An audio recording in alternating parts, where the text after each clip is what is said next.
जो कहानी आज मैं आपको सुनाने वाला हूँ वो एक सच्ची घटना पर आधारित है। सच बताओ तो इस कहानी पर जब मैं खुद रिसर्च कर रहा था तो उसे सुनकर मैं खुद हिल गया था कि ये इतनी डिस्टर्बिंग कहानी है। डॉक्टर जिसे हम भगवान की श्रेणी में रखते हैं, अगर वही शैतान बन जाए तो क्या होता है, ये इस कहानी ने सारी दुनिया को सिखा दिया। इस डॉक्टर ने इतने पेशेंट्स का कत्ल किया है कि अब तक पुलिस के पास भी इसकी क्लियर काउंटिंग नहीं है। पर ये वो सीरियल किलर है जिसके नाम पर हाईएस्ट नंबर ऑफ किलिंग्स है जो अब तक पता चल पाई है। कुछ तो अब भी राज बनी हुई है।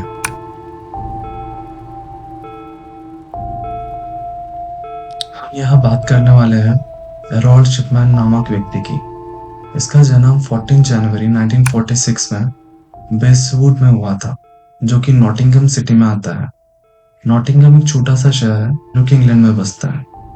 एरोल्ड शिपमैन का जन्म एक सामान्य मिडिल क्लास परिवार में ही हुआ था। पापा एक लॉरी ड्राइवर थे। रिसर्च में पता चलता है कि इसकी फैमिली काफी धार्मिक भी थी, जो कि क्रिश्चियनिटी को फॉलो करते थे। कहानी में आगे चलते सब कुछ ठीक चल रहा था, पर एक चीज थी जो एरोल के दिमाग पर एक गहरा असर छोड़ने वाली थी। एक नॉर्मल बच्चे की तरह एरोल का बचपन भी गुजर रहा था। वो स्पोर्ट्स में काफी अच्छा था। इवन वो अपने स्कूल में एथलेटिक्स टीम का कैप्टन भी हुआ करता था उस टाइम पर। जब वो 17 साल का होता है तब लंग कैंसर की वजह से उसकी माँ की मौत हो जाती है। लास्ट स्टेज में पेन को कम करने के लिए डॉक्टर उसे कुछ दवाई दिया करता था। उसमें एक दवाई होती थी मॉर्फिन, जो एक पेन किलर ही होती है। मैं आपको बता दूं कि ये हाईली एडिक्टिव होती है और निकोटीन से भी ज्यादा एडिक्टिव होती है। और शायद यही बात थी जिसने एरोल के दिमाग पर गहरा असर डाल दिया। पर उसके अंदर ये एक ऐसा तूफान चल रहा था जिसके बारे में किसी को भनक भी नहीं थी। समय बीतता गया। 3 साल बाद 1996 में एरोल ने शादी कर ली, फ्लाइंग रोज नामक लड़के से। उनको 4 बच्चे भी हुए। सब सही चल रहा था। एरोल ने डॉक्टरी पेशे को चुना, जबकि उसे डॉक्टरी में बिल्कुल भी इंटरेस्ट नहीं था पहले। एरोल ने जो अपनी मेडिसिन की पढ़ाई थी वो लीड स्कूल ऑफ मेडिसिन से कंप्लीट की। 1970 में उसका ग्रेजुएशन भी कंप्लीट हो गया।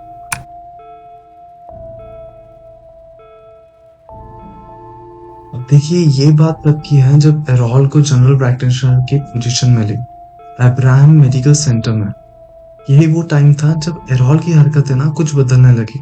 वो पेशेंट को पैथेडिन नाम की दवाई ज्यादा प्रिस्क्राइब करता और उसे अपने पास ही रखता। ये भी एक तरह का पेन किलर ही होता है जिसका एडिक्शन होता है। पर ये बात जल्दी ही हॉस्पिटल के सामने आ गई और हॉस्पिटल ने एरोल को $600 का फाइन भी लगाया। जब उससे पूछा गया कि आप एक्स्ट्रा मेडिसिन क्यों रखते हो अपने पास, तो उसने बताया कि मैं इसे खुद खुद पर इस्तेमाल करके देखना चाहता था कि ये कैसे वर्क करता है। फिर कुछ टाइम बाद मुझे इसका एडिक्शन हो गया, इसलिए फिर मैं इसे लेने लगा। देखिए, अगर यहाँ पे ध्यान से समझते हैं ना तो ये एक हिंट था। यहाँ पर सबको सतर्क हो जाना चाहिए था। पर किसी को उनका पास्ट पता नहीं था और किसी ने एरोल पर शक किया नहीं। उसे इसके बाद ड्रग रिहैबिलिटेशन सेंटर में भेज दिया गया, जिसे हम नशा मुक्ति केंद्र बोलते हैं।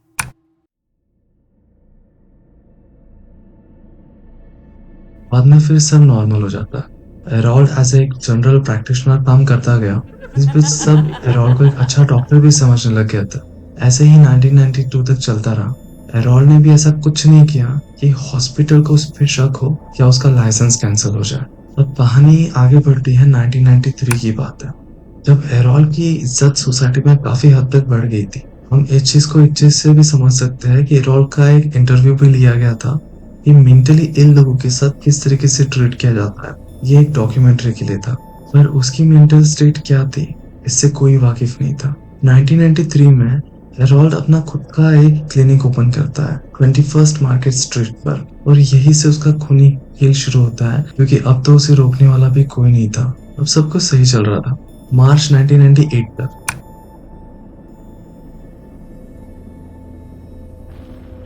क्योंकि मार्च 1998 में लिंडा नामक एक महिला ने एरोल के पेशेंट के डेथ रेट को लेके मैजिस्ट्रेट के पास कंप्लेंट की, तो इस पे एक जांच भी बिठाई गई। लेकिन पुलिस को इस चीज में कोई सबूत नहीं मिला और उसी साल 17 अप्रैल को ये केस क्लोज कर दिया गया। अब इस जांच में एरोल इसलिए नहीं पकड़ा गया क्योंकि वो टारगेट उन्हें ही करता था जो बुजुर्ग हुआ करते थे, और मरने के बाद वो उनके फैमिली के पास भी खुद ही जाता और बोलता कि आप इसका पोस्टमार्टम मत कराइए, बिकॉज आप पोस्टमार्टम करोगे तो आप बॉडी को चीरफाड़ करेंगे, आप देख नहीं पाओगे, ये एक नेचुरल डेथ है। और कोई इस पे शक भी नहीं करता था। पुलिस के जांच के बाद भी कहा जाता है कि इसने 3 और बुजुर्ग लोग की जान ली। अब इस वक्त कुछ लोग इसे डॉक्टर डेथ के नाम से भी बुलाने लग गए थे, पर सबूत ना होने की वजह से ये कभी पकड़ा नहीं गया। और लोग इसे इतना मानते थे और इतनी रिस्पेक्ट करते थे कि पेशेंट फिर भी इस डॉक्टर से ही ट्रीटमेंट करवाना पसंद करते थे। जब पुलिस जांच कर रही थी तब लोगों से भी इस डॉक्टर के बारे में सिर्फ अच्छा ही सुनने मिला उनको, कि बहुत अच्छा डॉक्टर है, हमारा फैमिली डॉक्टर है, नेचर काफी अच्छा है, हंस के बात करता है, ये डॉक्टर ऐसा कर ही नहीं सकता।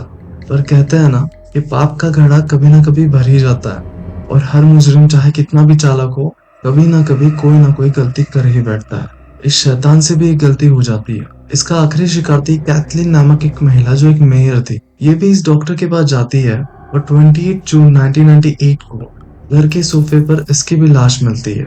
आखिरी इंसान जिसने कैथलीन को जिंदा देखा था वो ये डॉक्टर ही होता है। डॉक्टर हमेशा की तरह इसे नेचुरल डेथ बताकर इसका एक डेथ सर्टिफिकेट भी बनाकर तैयार रख, पर एंजेलिना जो कैथलीन की लड़की होती है उसको तब शक होता है जब उसे कैथलीन की वसीयत की कॉपी मिलती है वो मरने के बाद, जिसे कैथलीन ने मरने के जस्ट पहले बनाया था।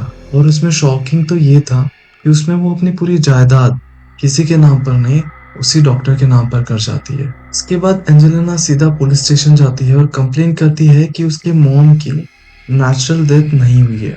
इसके बाद पोस्टमार्टम के लिए बॉडी को कब्र से फिर से बाहर निकाला जाता है, पोस्टमार्टम किया जाता है। पोस्टमार्टम में बॉडी के अंदर मॉर्फिन के ट्रेसेस मिलते हैं, वही दवाई है जो एरोल की मां को दी जाती थी। तो डॉक्टर को इस बारे में पूछा जाता है तो वो बोलता है कि कैथलीन मॉर्फिन की एडिक्ट थी, और ये बात उसने कैथलीन की मेडिकल जर्नल में भी ऑलरेडी मेंशन की हुई है। पर जब पुलिस अच्छे से चेक करती है तो पता चलता है कि मेडिकल जर्नल तो कैथलीन की मौत के बाद बनाया गया है। 1 सितंबर 1998 इस डॉक्टर को अरेस्ट कर लिया जाता है और इसके पास से वो टाइपराइटर भी मिलता है जिसपे वो वसीयत बनाई गई थी। इस पर भी डॉक्टर खुद के बचाव में बोलता है कि ये कैथलीन उसके पास से लेकर गई थी। पर जब उससे पूछा जाता है कि किसने इसे वापस लाके दिया तो उसके पास इसका कोई प्रॉपर जवाब नहीं होता। जब इस केस का खुलासा होता है तो बाकी के रिसेंट डेथ्स की भी इन्वेस्टिगेशन शुरू होती है। सब में सेम पैटर्न को ऑब्जर्व किया गया। बुजुर्ग लोग मॉर्फिन का ओवरडोज जिसकी वजह से डेथ हुई, डेथ के बाद फेक मेडिकल जर्नल बनाकर उसमें नेचुरल डेथ दिखाना, और सेम डॉक्टर के द्वारा डेथ सर्टिफिकेट देना। जो भी पेशेंट की रिसेंटली डेथ हुई थी जिसको ट्रीट कर रहा था डॉक्टर एरोल्ड, सबके बॉडी को कवर से बाहर निकाला गया और उनका पोस्टमार्टम हुआ। बिकॉज अगर डेथ होती है मॉर्फिन के ओवरडोज से तो उसके स्ट्रेसेस काफी सालों तक मिलते हैं। इसे बता दूं कि वही ड्रग है जो एरोल की मां को दिया जाता था। सारी बॉडीज में जिसका भी पोस्टमार्टम हुआ सब में मॉर्फिन के ओवरडोज के स्ट्रेसेस मिलते हैं। इसका मतलब साफ था कि किसी की नेचुरल डेथ तो नहीं हुई थी। सारी दुनिया इस केस के रिवील होने के बाद शॉक हो गई थी पूरी तरह से। ऑथोरिटीज के मुताबिक इस डॉक्टर ने सेम तरीके से 260 लोगों से ज्यादा का मर्डर किया था। इतने सबूत मिलने के बाद भी डॉक्टर ने कभी अपना जुर्म नहीं माना। उसको जब भी विक्टिम की फोटो दिखाई जाती थी तो वो अपनी आंखें बंद कर लेता था और सांस तक रोक लेता था, पूरी तरह से फ्रीज हो जाता था। इस डॉक्टर का ट्रायल शुरू होता है प्रीस्टॉन क्राउन कोर्ट में 5 अक्टूबर 1999 को। इस पर चार्ज लगता है 15 मर्डर्स का, जिनके बॉडीज को एग्जामिन किया गया था।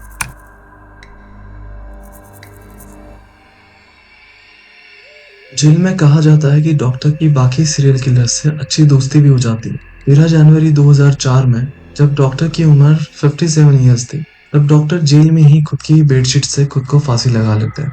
कहा जाता है कि डॉक्टर ने खुद को फांसी इससे लगाई कि उनके नाम पर एक पेंशन प्लान था, नेशनल हेल्थ सर्विस पेंशन के नाम से, जो सिर्फ उनकी वाइफ और फैमिली को तभी मिल सकता था जब उनकी मौत 60 साल के पहले हो जाए। और होता भी ऐसे ही है, उनके वाइफ और फैमिली को पेंशन मिल जाता है उनकी मौत के बाद। डॉक्टर की वाइफ हमेशा उसे बेगुनाह समझकर प्रोटेस्ट कर रही थी, पर धीरे धीरे कहा जाता है कि उसे भी रियलाइज होने लगा कि सच क्या है। जेल में डॉक्टर ने कभी भी अपनी वाइफ से टेलीफोन पर बात नहीं की, जबकि ये फैसिलिटी अवेलेबल थी और उसकी वाइफ बात करना चाहती थी। जेल के बाकी कैदियों से पता चलता है कि आखिरी दिनों में जो उनकी वाइफ है उसके द्वारा एक लेटर भी भेजा जाता है जिसमें उनको पूछा जाता है कि जो भी सच हो बताओ, चाहे जो भी हो। पर कहा जाता है कि डॉक्टर उस लेटर को सिर्फ देखता रहा और उसका कोई रिस्पॉन्स नहीं दिया। 2015 में पुलिस को $10,000 की ज्वेलरी डॉक्टर के गैरेज में से मिलती है। उसमें से 66 ज्वेलरी के पीसेस उनकी वाइफ को हैंड ओवर किए जाते हैं, जबकि 33 पीसेस का ऑक्शन कर दिया जाता है जो उनके नहीं थे। इसके हिसाब से ये भी कहा गया कि डॉक्टर मौत होने के पहले विक्टिम के घर पर भी जाया करता था चेक करने के लिए। ये थी उस हैवान सीरियल किलर डॉक्टर की कहानी। जिस डॉक्टर को लोग इतना पसंद करते थे, उस डॉक्टर के फैमिली को डॉक्टर की बॉडी को जलाना पड़ा। वो उसका अंतिम संस्कार भी नहीं कर पाया उनके धर्म की तरह, क्योंकि अगर बॉडी को गाड़ा जाता तो हो सकता था कि लोग अपना गुस्सा उस बॉडी पे निकाले। बॉडी को जलाते वक्त सिर्फ उसकी वाइफ और 4 बच्चे ही मौजूद थे। अगर आपको ये एफर्ट अच्छा लगा तो अभी चैनल को सब्सक्राइब कर सकते हैं। मिलते हैं नेक्स्ट वीडियो में, तब तक के लिए नमस्कार।